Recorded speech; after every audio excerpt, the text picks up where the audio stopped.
Bonjour tout le monde, j'espère que vous allez bien. Alors, c'est dimanche aujourd'hui, et je profite de cette occasion pour vous souhaiter un excellent week-end.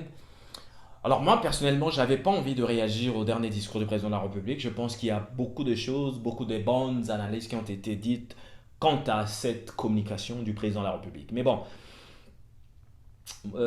qu'est-ce que je voudrais dire? C'est qu'il y a des points que je trouvais indispensables à relever et malheureusement, euh, ça n'a pas été suffisamment, je vais dire, abordé dans les différentes analyses que j'ai suivies. En tout cas, toutes ces analyses, pour l'essentiel, c'est des analyses bien fondées.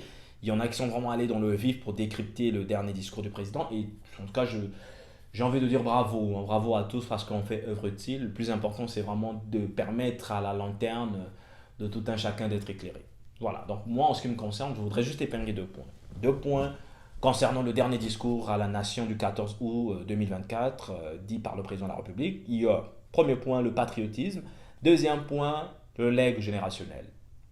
Alors, d'aucuns diraient que le président, en parlant du patriotisme, a fait preuve, voilà, il fait l'éloge de l'éthique et de la responsabilité. Oui, il fait preuve, effectivement, il fait l'éloge de l'éthique et de la responsabilité. Il appelle les jeunes, entre autres, patriotisme. Tout ça, j'ai envie de dire bravo, monsieur le président. Oui, c'est bien, les jeunes sont appelés à être des patriotes, tout ça, oui, mais j'ai envie de dire, appelez aussi votre gouvernement, appelez aussi à vos ministres de faire preuve de patriotisme et de responsabilité. Je pense qu'il faut commencer par là, monsieur le président de la République. Oui, les jeunes, c'est bien.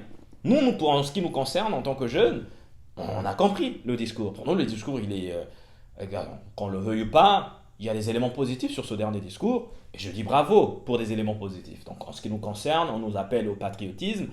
Chers jeunes, soyons des patriotes. Donc, aimons le pays, aimons la République, travaillons pour justement la solidifier, pour voilà, la conforter avec ce désir d'unité et du vivre ensemble. Donc, le message est passé pour nos jeunes. Maintenant, revenons sur le réel. Le réel, c'est qu'aujourd'hui, nous avons un gouvernement, voilà, peuplé pour l'essentiel des non-patriotes. Monsieur le Président, malheureusement, vous faites l'éloge de l'éthique et de la responsabilité, mais autour de vous, vous avez des gens qui ne sont pas responsables, vous avez des gens qui ne sont pas des patriotes. Donc à un moment donné, Monsieur le Président, sincèrement, je crois fermement que l'exemple n'est pas seulement le meilleur moyen. L'exemple n'est pas seulement le meilleur moyen, mais c'est le seul pour inspirer les autres. Donc lorsqu'on veut inspirer les autres, il faut commencer par prêcher. Il faut commencer par soi-même déjà montrer le bel exemple pour que ceux qui vous regardent, vous n'avez même pas besoin de faire le discours, ne serait-ce qu'en vous regardant, et bien tout de suite, on voit ces qualités-là. Et on ne peut pas dire du président de la République qu'il n'est pas patriote. Moi, je ne dirai pas les choses de cette façon. En tout cas, chacun de nous jugera justement de son action. Est-ce qu'il est patriote ou pas? Mais là n'est pas la question. Il nous appelle au patriotisme. Je dis, oui, monsieur le président, le message est entendu. Les jeunes seront un peu plus patriotes, c'est vrai. Il faut travailler justement à créer des structures qui permettent de solidifier ce sentiment d'appartenance, du vivre ensemble, en promouvant la nation plutôt que la tribu. Et là aussi, malheureusement, quand on voit le régime du président Denis Sassou Nguesso, ben c'était un régime qui nous apporte le tribalisme aussi dans notre pays. Je pense que le tribalisme n'a pas été à un niveau aussi exacerbé qu'aujourd'hui. Il faut voir les nominations en nombre à coup de... oui, justement parce qu'on serait originaire de telle tribu, alors qu'il fallait davantage faire justement l'éloge de la compétence, du mérite et de la méritocratie. Malheureusement, on fait l'éloge de la tribu, et aujourd'hui, le Congo est dans le gouffre parce que les gens sont nommés non pas parce qu'ils seraient compétents, mais tout simplement parce qu'ils auraient un beau nom, un nom bien, un nom de qualité, ou parce qu'ils seraient originaires de tel coin du pays. Alors le mérite est où dans tout ça? Le mérite est où dans tout ça? Lorsque je vois des ministres qui disent, je cite, le président de la République, nous n'avons...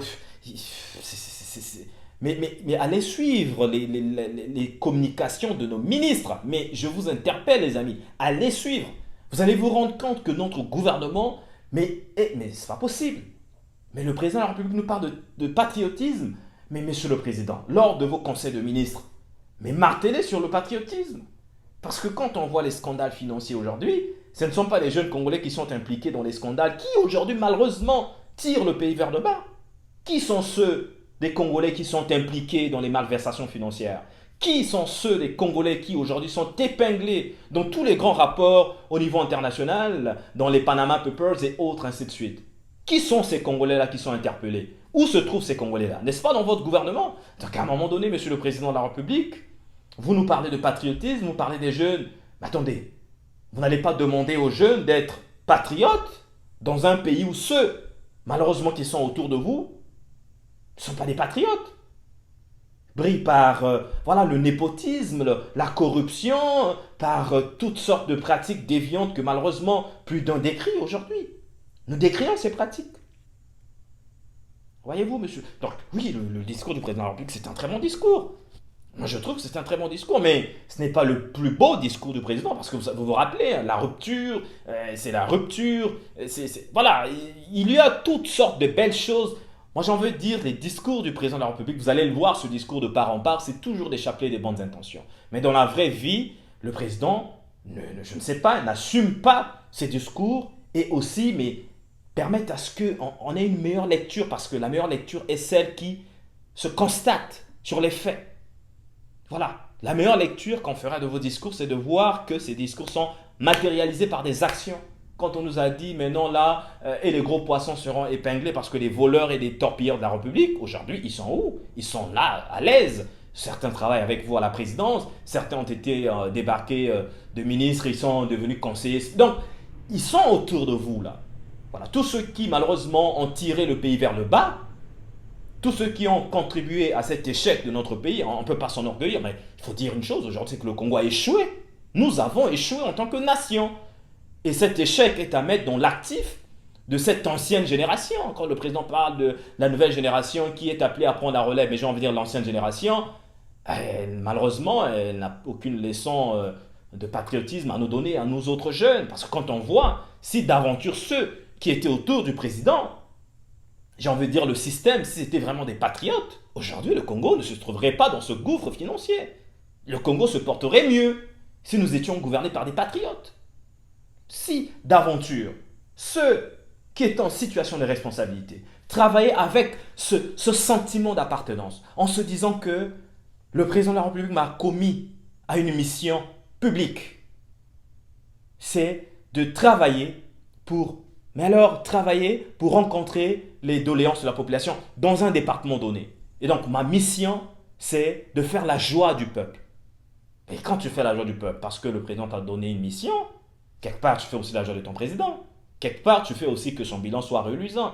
Et ainsi, au moment du bilan, on appréciera que dans tel secteur, tel ministre a bien travaillé, dans tel autre secteur, tel ministre n'a pas bien travaillé. Mais aujourd'hui, disons-nous la vérité, les amis. Est-ce que vous avez l'impression que ceux qui sont en situation de responsabilité aujourd'hui sont des patriotes? Non, ce ne sont pas des patriotes. Pour l'essentiel, c'est des gens qui mettent la tribu en avant. Ils ont torpillé toutes les valeurs fondamentales qui font qu'une nation, mais une nation s'élève par l'effort, oui. Le président parle de l'effort, oui, on va se lever par l'effort. Mais lorsqu'on voit l'exemple n'est pas le meilleur moyen, c'est le seul pour inspirer les autres. Quand on voit des ministres qui sont sortis de nulle part, qui deviennent des milliardaires, c'est quoi l'exemple que ces gens-là donnent aux jeunes, à la nouvelle génération? Quand on voit cette classe sénile, croulante et donc, qui est donc à son déclin, qui a gouverné le pays depuis des lustres, aujourd'hui on voit le bilan. Ils sont devenus tous immensement riches dans un pays qui est immensement pauvre aujourd'hui. C'est quoi l'exemple là-dedans? Où est le patriotisme là-dedans, Monsieur le Président de la République? Donc oui, les jeunes sont saisis de ce discours. Évidemment, en ce qui nous concerne, à notre niveau également, chacun devra assumer sa responsabilité par rapport à son niveau. Mais je veux dire, aujourd'hui, un pays, c'est un gouvernement, c'est une ligne conductrice, c'est une vision claire, et c'est des ministres qui sont, voilà, qui travaillent pour rencontrer les aspirations du peuple, encore une fois, autour justement d'un chef, d'un commandant qui est le président de la République, avec un coach qui est donc le Premier ministre et les ministres qui sont des joueurs. Et si dans cette chaîne il y avait vraiment le patriotisme, je pense honnêtement que notre pays se porterait mieux aujourd'hui. Nous aurons à ce moment-là une économie soutenable, diversifiée. Nous aurons des ministres qui seraient des modèles, des exemples de patriotisme, de travail, de sérieux, de responsabilité, d'éthique dans la gouvernance publique. Mais aujourd'hui, il nous manque l'éthique dans la gouvernance. Monsieur le Président, il manque les patriotes. Dans votre gouvernement, on ne sait pas qui sont les patriotes, parce qu'on voit le bilan aujourd'hui. Qui sont ceux des ministres qui permettent de tirer justement votre mandat vers le haut? Personne. Aucun. Aucun, monsieur le président. Sur qui vous pouvez vous dire, bon, je peux au moins compter sur celui-là parce qu'il a fait du bon travail et ça, c'est à mettre à l'actif de votre bilan. Mais malheureusement, aujourd'hui, le bilan, il est déficitaire. Le Congo est dans un gouffre financier et on doit se réjouir parce que on aurait passé avec succès une revue avec le Fonds monétaire international et que parce que le Fonds monétaire nous aurait apporté 34 ou 50 millions de dollars en prêt. Et on se réjouit de ça. Un pays qui a tout le potentiel du monde pour véritablement devenir un grenier pour la sous-région, avec nos 10 millions d'hectares de terres arables, pour être véritablement cette porte d'entrée et de transportement dans la sous-région, avec le port autonome de Pointe-Noire, avec le chemin de fer Congo-Océan. Regardez l'état dans lequel se trouve notre épine dorsale. Vous voyez, aujourd'hui, donc, Monsieur le Président nous parle du patriotisme. Et bon, voici ce que je pense de ce patriotisme aujourd'hui. C'est-à-dire que j'essaie juste de prendre le discours du président et de le traduire dans les faits. Dans les faits aujourd'hui, c'est que malheureusement, nous sommes, pour l'essentiel, dans un état où, voilà, ceux qui sont en situation de responsabilité, malheureusement nommés par le président, ce ne sont pas des patriotes. Regardez aujourd'hui les nominations. Sur quelle base ces nominations sont faites? Rares sont les cas des ministres qui arrivent encore à faire de l'émulation de la responsabilité et de la gestion axée sur les résultats. Et j'en vais pour preuve un ministre qui essaie de faire quelque chose qu'on ne voit pas dans ce pays. C'est le ministre Randaï, le ministre des Finances, qui pour voilà, nommer ses conseillers, il fait des appels à candidature publique. Tout Congolais qui a des compétences, qui remplit des critères, peut voilà, postuler pour devenir conseiller, pour devenir directeur de ceci, directeur de cela. Voici là un cas atypique, un cas isolé. Et malheureusement, c'est un ministre aujourd'hui qu'on est en train de dépouiller de toute, voilà, de toute la structure de son ministère, parce que je ne sais pas pourquoi, et qu'importe, écoute, là n'est pas notre question, et j'ai envie de dire, de façon générale, dans ce gouvernement, pour l'essentiel, c'est des gens qui ne sont pas compétents d'une part, d'autre part, ce ne sont pas des patriotes. Parce que c'était véritablement des patriotes, mais les Congolais seraient juste en train de faire ça. Ce serait l'émulation nationale. Tous les jours, on serait dans l'émulation. Tous les jours, on serait dans l'émulation. Si véritablement nous étions dans un état où les ministres sont consciencieux, sérieux, patriotes. Et avec à la clé, voilà, cette éthique de la responsabilité qu'un ministre honoraire nous parlait là dans les réseaux sociaux. De quoi parlons-nous? Et le président de la République, pour une fois, donc là ça va être le dernier point, moi je parle encore là du legs générationnel, donc le président, pour une première fois, vous savez, moi j'ai l'habitude de suivre les communications du président de la République. Et c'est pour la première fois que j'ai l'impression qu'il est arrivé à la conclusion que ben, la loi même de la nature voudrait qu'à un moment donné, on grandit, on évolue, on atteint l'apogée, puis c'est le déclin. Et là, j'ai l'impression que cette question-là de son legs générationnel, de l'après, après lui, je pense qu'il commence à envisager la possibilité qu'après moi, qui viendra, ainsi de suite. Parce que là, ce qui parle de l'ancienne génération qui doit encadrer la nouvelle génération, et pour que cette nouvelle génération prenne la relève, mais j'ai envie de dire, faisons très attention. Parce que déjà, aujourd'hui, le bilan, le président de la République, aujourd'hui, en 2024, en août 2024, s'il faut faire un bilan, on retiendra la route nationale Point-Nord-Brazzaville, et j'en passe, c'est fini. Pour le reste, c'est fini. Nous n'avons pas d'économie, en tout cas une économie qui est mal structurée, et tout aujourd'hui est au rouge. On retiendra juste cette route nationale. Je pense que c'est l'œuvre la plus importante qu'on gardera du président et qui rentrera justement qui va peut-être résister à l'usure du temps, c'est la route nationale Point-Nord-Brazzaville. C'est voilà l'œuvre voilà, qui nous permettra de nous rappeler du président Denis Sassou Nguesso, du fait de cette longévité au pouvoir. Voilà, chacun appréciera. Qu'est-ce qu'il va retenir? Mais moi, je retiens juste la route nationale. Parce que regardez le chemin de fer aujourd'hui, même pas réhabilité, tout ça, depuis le colon jusqu'à aujourd'hui, on n'en parle pas. L'économie nationale. Si on enlève le pétrole aujourd'hui, il n'y a plus rien. L'école de la République. Est-ce qu'on a une école digne de ce nom? Et regardez les programmes. L'Université de la République. Combien d'années, combien de jours, combien de mois en grève? Les années, la scolarité en moyenne dure ça dure peut-être 3 mois. Ça dit que pour 9 mois, c'est 3 mois. Donc vous avez 4 mois de grève, 4 mois de grève par ici. Bon, vous avez peut-être un 3 mois où vous avez des cours non-stop, c'est tout.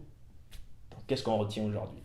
Pour développer un pays, on mise sur l'éducation. Si on n'a pas misé, regardez aujourd'hui l'éducation dans quel état notre éducation se trouve. Est-ce qu'on peut dire qu'aujourd'hui il y avait vraiment cette volonté de développer le Congo sans nécessairement investir, voilà, mettre de l'investissement dans ce qui nous permettra par la suite de développer les pays, à savoir l'éducation, la formation, justement. Le président parle de la formation et de l'éducation, mais combien d'universités dans notre pays, combien d'universités À Pointe-Noire, par exemple, la ville économique du pays, qui a donné, voilà, aujourd'hui, si on peut parler du pétrole, tout ça, mais c'est que ce soit en offshore, le pétrole exploité dans le Quilou. Dans le Quilou. Mais regardez le Quilou aujourd'hui. Moi, je suis. Enfin, je trouve juste que c'est un peu triste de parler de patriotisme. Non, c'est. Et un peu de modestie, je trouve. Et pour une fois, le président parle du legs générationnel. Mais j'espère pour nous que le président, en tout cas, permettra au pays, après lui, d'avoir toutes les chances du monde, de nous choisir véritablement des nouveaux dirigeants, pas que ce soit, voilà, remplacer des habillés Saint-Pierre pour habiller Saint-Paul, et que le même système, voilà, on vivra une reproduction d'espèces. Les mêmes espèces vont se reproduire et le Congo va perdurer voilà, dans ce désert. Je pense qu'à un moment donné, le président doit donner la chance au pays vraiment de retrouver une forme d'existence. Parce qu'aujourd'hui, il faut se le dire, le Congo, on en parle parce qu'on aime notre pays, mais plus rien ne nous réjouit quand on voit le pays aujourd'hui. Plus rien ne nous réjouit. Plus rien ne nous réjouit. Et la fracture, encore une fois, je ne cesserai de le dire, entre nous et le gouvernement, de façon générale, entre ceux qui gouvernent, la fracture, elle est totale. C'est irrémédiable. On peut pas rapprocher les vues. On est dans une fracture, mais complètement irrémédiable. Voilà. Et la fracture, elle est consommée. Pour nous, le divorce est acté. Et donc, on regarde le temps, on regarde l'avenir. On sait très bien que, voilà, il y a rien, il n'y a pas d'espoir par rapport à ceux qui gouvernent. Je ne vois pas comment ceux qui ont échoué, je ne sais pas qu'est-ce qu'ils peuvent encore nous apporter, qu'est-ce qu'ils vont encore nous. Non, écoutez, ils ne vont pas nous surprendre. Disons-nous la vérité. Ils ont eu tout le temps pour véritablement travailler. Ben, voilà, ils ont fait du pays ce qu'il est aujourd'hui, c'est-à-dire qu'ils sont devenus immensement riches, ils sont devenus beaucoup des millionnaires, des milliardaires en francs CFA. Et aujourd'hui, le Congo, le Congolais lambda, il est dans la misère. Donc voilà ce qu'on retient. Moi, c'est ce que je retiens du dernier discours du président. Il appelle les jeunes au patriotisme. Oui, d'accord, on va être des patriotes. Mais est-ce que votre gouvernement, monsieur le président, est-ce que vous pensez, toutes les fois que vous tenez vos conseils de ministre, est-ce que vous avez l'impression que vous êtes entouré de patriotes? C'est une question que j'adresse respectueusement au président de la République. Monsieur le président de la République, vous parlez de l'éthique, de la responsabilité, du patriotisme.